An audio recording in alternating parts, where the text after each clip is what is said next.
At the end of the conversation between these persons, or with these persons, Miss Harfield and Mr. Hudson, what happened? Well, after me going on and on and on, at the end, she said, well, that's good. So what you're saying is the old system used to be very time-consuming and lengthy, and this is going to be much quicker. And my jaw just dropped, and I thought, what? And I said, no. Anyway, and then I went out to see my team leader, and I said, I don't think she listened to a thing I said. I was really down about it, yeah. Welcome to the Westminster tradition, where we are unpacking lessons for the public service, starting with the Robodebt Royal Commission. My name is Alison Lloyd-Wright, and joining me today on what always was and always will be Kaurna land is my fellow South Australian public servant, Caroline Crozer-Barlow. Hello, Alison. And recovering public servant, Danielle Elston. Hello, Alison. So, one of the cult heroes that has emerged from the Royal Commission is Colleen Taylor, a frontline Centrelink compliance officer who blew the whistle to Kathryn Campbell about the way she was misunderstanding the system. But there were many others. We often hear discussion in the media about how hard it is for whistleblowers to speak up, speak out. But today we're going to unpack something a little bit different. We're going to talk about why it's so hard for agencies to hear whistleblowers. So, Caroline, talk us through some of the ways in which whistleblowers emerged in Robodebt. Yeah, look, in some ways, Colleen Taylor is super distracting because she is like the perfect whistleblower. And she really reminds me, actually, in sexual assault of that awful construct, the perfect victim. You know, like if you are not blonde and quiet and wearing a, nun's habit, then you are not the perfect victim. Yeah. Because Colleen is relatable, she's modest, she's loyal, she's super smart, she's the perfect mix of compassionate, she's not hysterical. She is not the average whistleblower, right? If you're waiting for Colleen to tell you that something's going wrong, you're waiting for Godot. So, look, I think we will get on to Colleen because I know Danielle has an internal mantra of what would Colleen do. But we're going to make mugs. WWCD. Yeah, WWCD. Yeah. Or at least get stickers to stick over my WWLD. What would Leo do? West Wing mugs. I was having a long time with that. I was like, No. Anyway. Okay. But before we get there, I thought, look, when I think about whistleblowers, I can think about three kind of main pathways that people use, and I thought it might help to unpack them in turn. So we've got the media, we've got the union, and then we've got internal processes. So let's start with the media. And so, Danielle, I was hoping you could read out this anonymous letter that was run in the media in January 2017. Absolutely. So it starts, I am a compliance officer with Centrelink. I'm writing because I, along with so many of my co-workers, have had tried to stop the wrong that is being done to thousands of our customers on a daily basis, and I can no longer live with what we are doing. I spoke confidentially to my wife, and she's urged me to speak out about what is actually happening inside Centrelink before it is covered up. Both myself and my wife understand this could mean I lose my position. We are struggling daily with our consciences and pushing back against our leaders every single day. I see these reviews every working day and I'm horrified by what I'm being directed to do. I'm risking my job sending this information in the desperate hope that exposing such as corrupt and unjust a system might make a difference. Yeah, so quite powerful. incredibly powerful Language, yeah. The anonymous letter goes on to describe the 5 main system errors that he identifies. And they're things we've heard about before: doubling up of income, inclusion of non-assessable income, incorrect calculation of the amounts of payments made to recipients, application of recovery fee, and directions to compliance officers to tell them not to correct errors, right? Except, of course, he doesn't actually say them in that way. We'll post a link to the letter in the show notes. It uses really technical language and it's super hard to interpret. So if you aren't in the system. If you are not literally the ASO3 in Centrelink, I think even the EL1 in Canberra would not have understood that. So what was really interesting is, get this whistleblower anonymous letter, and actually when they release it, they actually release it with a plain English guide, right? And so they have to do this kind of interpretive work. Translation. It's effectively another language. It's not the language you speak, as in, it's not an English you can understand. Yeah. And I think what's really interesting to me is because they're doing that work, I think it kind of diminishes the credibility of his letter. Like it goes to the media, it's then reinterpreted by Get Up. And so, look, there's no evidence that Kathryn Campbell ever reads the letter, but there is evidence that she sees Get Up's presser and half an hour later she writes out a response to his letter. And it's not exactly what she ends up sending, but I do think it brilliantly captures what happens when you're the chief executive and you hear this kind of stuff in the media, how you feel about it. Yep. So, Alison, I'm going to ask you to do Kathryn Campbell. I'm going to ask you to read out the language that Kathryn... So, Alison, I'm going to ask you... Let me have a go of reading this. Yep. It might veer into impersonation, who can say? The online compliance intervention is a new way of approaching overpayment identification. It takes advantage of data from the ATO, and when a mismatch between that data and the data reported to Centrelink is identified, the Centrelink payment recipient is asked to clarify the information.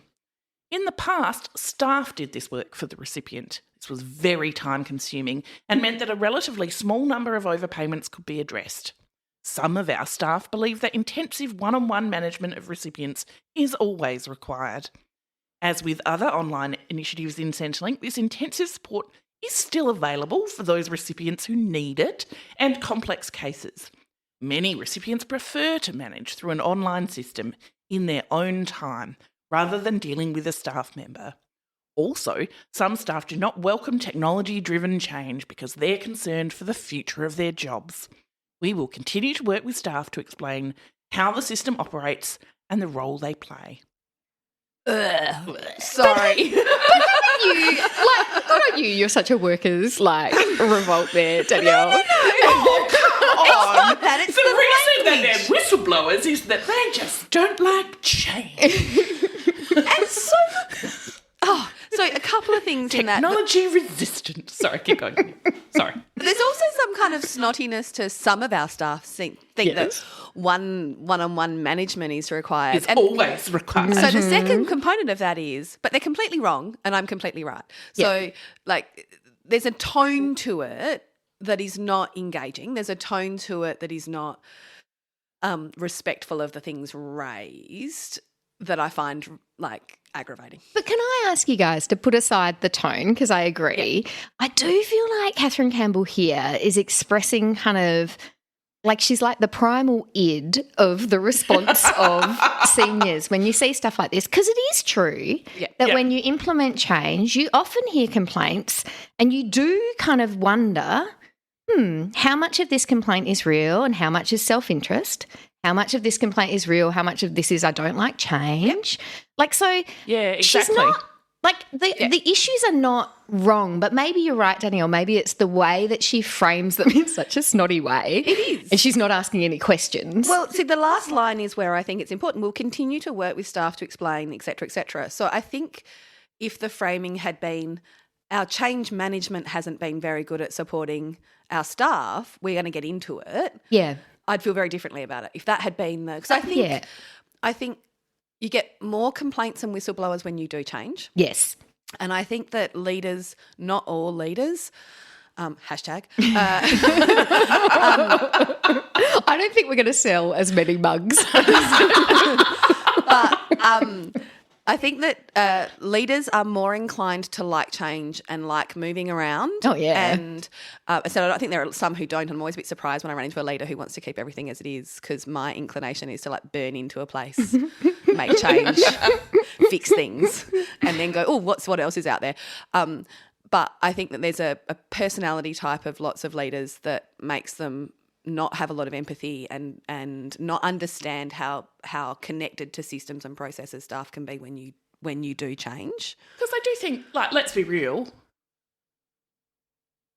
she wouldn't be the first or last or only among us to have received a complaint and thought, but you just don't really get what we're trying to do here. Oh, right? So 100%. I read that email and think, I would never have written that email, but I definitely have written emails where I'm like, I hear you. This is what I thought we were doing. I am trying to work out what the gap between us is, which is the change management bit, right? Like, but I definitely don't always hear people saying, I, for example, need to intensively one-on-one manage something and think, well, yes, that's exactly the right answer, because it isn't always the right answer. Like sometimes you do need to get things done faster and move a bit quicker, and then you have to have deep conversations about what the risks are about that and make sure you've got good pathways. Yeah. But I think if we did, so I don't think we're very good at change management. No. And I don't think when we do the comms around it, are like crunchy and clear. I think it's often like, we're changing our strategic direction, waffle, cloud, waffle, waffle, cloud, waffle. Alignment, leverage. Yeah. Efficiency, optimization. Pillars of success. And so I think that the thing is, if your job is to process these forms or do this or that, the comms that we give out on that is just, waffle. And because we're not good at it, then it makes it hard. You're disconnected from the people you're listening to then. And that's like, I think it's the change management part that if we were better at it, not only would there be less complainants, but you'd be able to hear the ones who were saying the thing is wrong as opposed to I feel scared. Yes. Yeah. Yeah. I really think also, just as you said, the words change management, and I'm really sorry for all my friends and peers who are change managers. Like, I just hate the language change management because in my mind it now has that affect of imperviousness to listening. Yeah. Like, it's like, how do you make change happen? Yeah. Whereas I think what we're talking about is how do you have a process that is going for change but might not change, right? Like, you've got to be open that things might not change as you listen. Yeah. I also think that there's a respectfulness for people on the outside of government. Well, stakeholders will often criticise government for its, slowness for change, right? And there's a reason, like some of those things are inbuilt to stop us making big mistakes and to protect people. So there's actually an inbuilt structure in the public service of everything from hierarchy to risk to review, which is designed to stop Robodebt and did not in this case. But that's the reason it's slower. And part of it is to take our staff with us, not just, we're not a bank. You don't just roll out a new computer system and hope, and there's a connection to community that you've got to keep through the whole way through. So I think that is one of the ways we get criticised for being slow. Yeah. Plus, also, I think a lot of that, and I'm going to use the word change management process, Caroline, like we haven't taken people along the design journey. Oh God, I'm using awful words. You are. When you're in change management, all the words are bad. Like, we're like, here's a cake. It's delicious. Instead of like having a discussion about whether it's... Are we hungry? Are we hungry? Is a cake the right answer to hunger? Is it a carrot cake or a chocolate cake? Does anyone have an allergy? Yeah. And then we're just like, but you should love it. It's a chocolate cake. So I think one of the things about this particular anonymous letter whistleblower is it actually crosses two barriers that made it much less likely to be listened to. One is it's in the media. The second is it's noted by the union, and the union start raising it with Kathryn Campbell, right? And we've talked before about that kind of defensive shell that comes up. And so one of the things, I was looking through some of the stuff that Kathryn Campbell was talking about in Parliament in March 2017. And one of the things she sort of says in that, incidentally, is, we meet with the CPSU frequently. These issues are raised. In fact, this issue was raised when the CPSU were about to undertake industrial action. There's some debate about whether it's related to the enterprise agreement or whether it's related to this matter. And so what you can hear happening there is she's like, are these real problems, or are these things that the union is using to get a better outcome in the enterprise agreement? And again, her tone is snotty, but I understand the impulse to listen for that. And you would be naive not to. Because I was about to argue with you about your assertion just now that bringing it through the union or through the media made it less likely to be heard. Oh. But I see what you're saying, yeah. And it's like, and I think it will be a department by department proposition, right? And even it's a cultural thing. It is. Yep. For some places that will be... there are some parts that bringing it through the union will be really successful. There are actually some parts where I think using the media for stuff works more than others. This was kind of But then there are other places where that will be the least effective way to get something done. Because it pushes it into adversarial territory straight away. So when none of those methods work, though, when the going through the union or going through the media doesn't work, what about internal mechanisms? Danielle, tell us a bit more about your favourite whistleblower, Colleen Taylor. So Colleen, along with every Centrelink employee, gets correspondence from Kathryn Campbell in early 2017 trying to kind of calm the horses about the media. And Colleen thinks, she's been misled. In fact, it's one of the loveliest bits where you can see that her first instinct is to think that it's a mistake. Someone just has forgotten to tell her something. So she just assumes that Kathryn Campbell doesn't understand what's going on. So she goes to her boss and discusses it. She's already raised concerns about the manual pilot in 2016. Her manager's supportive and agrees with her, but isn't doing it themselves. And I think we have to just very quickly get to employment security and where you are in your career at some point around whistleblowers. So Colleen sends Kathryn Campbell an email entitled "Respectful Correction to Message from the Secretary." Isn't that beautiful? I would read that email. Title. Yeah. Love it. Attaching a many, many page document unpacking all the issues with Robodebt. She gets a call straight away from Kathryn Campbell and a follow-up call from executives Karen Harfield and Jonathan Hudson, and then ends up in a meeting on the 13th of February.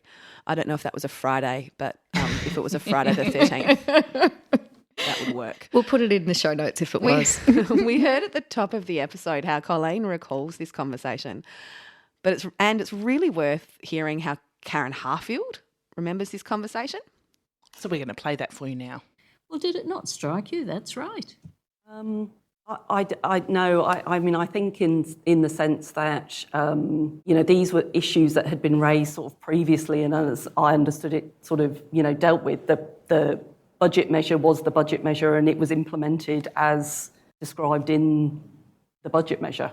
So even if she was perfectly right, nobody was going to listen to her? Well, certainly in terms of... some of the issues that she raised. I mean, I did spend, I did go and meet her face to face. I also met with the staff, and the concern there was really about the shift from the process where, which I've sort of described before, which was that they would engage with the customer and then sort of provide a service almost in relation to getting the information and calculating the debt, and that was a process that might take some significant amount of time, and that the concept within the agency prior to my sort of arrival was how to deal with the compliance reviews that were not dealt with in that process, because that process sort of took so long and therefore the number was limited, and that the online system was a way to do that. Mm-hmm. So if anybody pointed out the flaws, it didn't matter because that was the way it was going to work? Well, there certainly was a focus on keeping it going, yes. So, having heard that, what do you think? Look, for me, it exposes what a gaslighting experience it must have been to deal with the agency from inside, right? It's one thing for Kathryn Campbell to be firing off her passive-aggressive missives about lazy union members fronting for the jobs, right? Scared of the technology.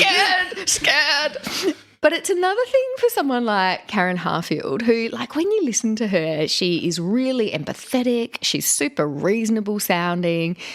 She literally does not hear. She cannot hear what Colleen is saying to her. She does not listen to the substance. She listens to the words and then kind of rearranges them to make them the content that she wants. And when I listen to that, the most amazing thing for me is Colleen's emotional stability, because she does not do what I think I would do, which is stand up, scream and slam the door on the way out. She doesn't chuck her toys out the chest. She doesn't scream or fight. She just really sadly takes some leave. Mm-hmm. And so there's a characteristic there that I do want to talk about in terms of whistleblowers. Colleen is a very measured, emotionally stable, Experienced as well. calm, respectful whistleblower. Sometimes the people who have the courage to raise an issue have that courage because they're less bound by social norms around behaviour or Absolutely. respect, which can in itself make them harder to be heard. Yep. Or so upset by it that they are a bit dysregulated at the time Absolutely. that they go to tell you about it. And so you can see the dysregulation first and the content second. Yeah. Because if people are angry and upset, Yeah, I tend not to listen to people who are angry and upset. So, but they're not their best selves in terms of describing what they're angry and upset about separate from their feelings. Yeah. Right? Yes. And that, I think, is a skill that we need to get a lot better at. I'm a bit with you, Caroline. Like, I struggle when there's lots and lots of emotion around a story in picking through it sometimes, so I don't always immediately catch the thing because I'm a bit distracted by all the emotion of the person. And I think that in some ways that's why we're so shocked that no one listened to Colleen. Yes. Because the excuse that many leaders give themselves as to why they don't listen is that the person is dysregulated. And so that's why Colleen's such a shocking example, because there's an assumption that if you got a Colleen, of course you would. Oh, you're action so that intel. right. Oh, God, you're so right. It's like she calls the lie, the convenient lie that people tell themselves. But also, I guess it's been my observation as well that sometimes when your whistleblower, internal or external, is a bit dysregulated, it gives permission for other people to come forward as well. Yeah. Right. Oh, completely. That is true. And you should listen to that. Like, that's so one of those good sometimes ways. The first person needs to be a bit Big. or unbounded by convention or some of the other characteristics that make it harder to hear Yeah. The other or easier to marginalise. characteristic, though, is that Colleen had retirement as an option. Yes. And you heard in that first anonymous one where he was really talking about, having talked to his wife, the risk of doing it and losing his job. Yeah. There are very few people who can just walk away from a job or lose their job on purpose. Yep. I Yeah. don't know what losing your job on purpose, but, get yourself sacked Yeah. or have to leave because it's becoming – there's very few people who are in a financial position Yeah. who can just – on a whim, not have something lined up and walk away. Yeah. And so the other characteristics, so you need a And lot not of need bravery. the reference and not need Yes. So you need a lot of bravery the... sometimes to have a go at this stuff, and bravery can kind of come with a whole bag of other things. So I think being where you are in your career is really important. My sense is whistleblowers tend to be in the first 3 years or the last 3 years. Oh, that's such a good Because observation. at the very Yes, beginning, you've got nothing to lose. Oh, and you've just got that kind of complete lack of understanding that your career follows you everywhere. yeah. Until you're a bit kind of further It's so along. true. And you're values driven, and not that I'm saying you lose all of this as you go along, but there's something about that first few years where you outrage. You lack the context, I think. You really do. And then at the end, you've got a bit of stuff you all, I'm done, and also that freedom to go, look, whether it's this year or in 2 years' time, effectively I've sorted myself out for the future. Yeah. It's the chunky bit in the middle where everyone's like, can't talk, got mortgage, like I'm just keeping going as I am. It makes me think of, the Theranos case. One of the whistleblowers there was like the son of a former secretary or grandson of a former secretary of state. That's right. Right? And like you thought he had all the power. Yeah. He had all this wealth. He had all of these things. And yet, like, when you hear what happened to him and his family as a result of whistleblowing. Like, even after it all came out. Yeah. His grandfather said he did the wrong thing, right? Like they barely reconciled on the deathbed. Like, and it just, so there's such a cost as well. And I do think that's, this is shading into, we were trying to talk about how hard it is to hear, but definitely one of the reasons why it's hard to talk is because you do see the cost that people bear for whistleblowing, even when they have a slightly privileged position. And it's something that we we haven't quite worked through, is it? Yeah. I think there's on the listening part, something I would, so if my boss said to me that they thought I had something wrong, I would forensically investigate that. I'm interested as to why I would not necessarily, if I'm being really honest, have the same response that if one of my most junior staff thought I was doing something wrong, that I would not have the same jump to it, forensically investigate whether they are correct or not. Yeah. And so there's a certain amount, I think you see it through this, but if you really kind of reflect on it, there's a certain amount of arrogance to leadership of going, there's a group of people that if they told me I had something wrong, I thought, whether I thought they were right or wrong, I would get into it with a really open mind, with openness. Yeah. And there's another group of people that if they said, I think you're doing it wrong, I'd be defensive. my first Or position dismissive is is what you were right. saying. Yeah. I carry around a piece of paper. It's pinned to my wall, and you might see it in my office if you're ever in there. And it's got a series of values that someone wrote out for me, and they're things like, transparency, fairness, something, something, something. It's not actually what's written on it. It's a reminder for me of exactly this. So the person who wrote that list for me was someone who had been overlooked for an acting opportunity, not in my part of the business, different part of the business.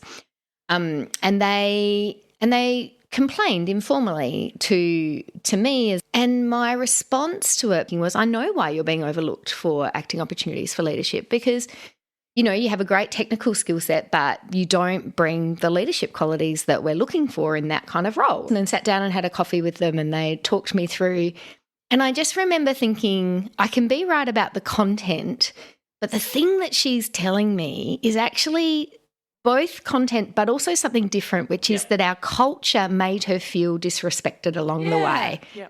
And that wasn't how it was pitched to me. It was pitched as women missing out on leadership opportunities. And that wasn't actually the problem. But you had to spend the time with her, and it was a deeply uncomfortable conversation because, of course, at the end I still had to say, look, here's the reasons. But I hear you on these cultural questions, and that's why I carry it around. Yeah, right. That's lovely. Yes. Try to avoid not hearing whistleblowers. It's always my observation that when people are very upset about something or very angry about something, it's because it's rubbed a value. Yeah. Yep. Right? Yep. So it's offended a value that they hold. Yep. And that's what you need to get to the bottom of. And you can't always reconcile that, right? Yeah. But it's worth understanding what the actual rub is. Yes. That's just such a beautiful capture. I really think that's the... Yeah. And one of the reasons I think we sometimes aren't good at that is because we don't have good language around values, and we're quite uncomfortable talking about... Oh, let's do a whole episode on this. I have a lot to say about values. I cannot wait. Values-led leadership. That's not just words like integrity. All right. Till next time. Till next time. This podcast was recorded on Kaurna land, and we recognise Kaurna elders past and present. Always was, always will be. Just some appropriately bureaucratic disclaimers. Those of us in the employ of the state government speak in a strictly personal capacity, consistent with the Public Sector Code of Ethics that permits public servants to promote an outcome in relation to an issue of public interest, in this case, the betterment of the public service. Nothing we say should be taken as representing the views of the government or our employers. While we've tried to be as thorough in our research as busy full-time jobs and lives allow, we definitely don't guarantee that we've got all the details right. If you want rigorous reporting on Robodebt, we recommend the work of Rick Morton at the Saturday Paper, Chris Nouse and Luc Henrique Gomez at the Guardian, Ben Eltham at Crikey, and of course, the Robodebt Royal Commission itself. Please feel free to email us corrections, episode suggestions or anything else at thewestminstertraditionpod@gmail.com. Thanks to Pampot Audio for our intro and outro music. Till next time.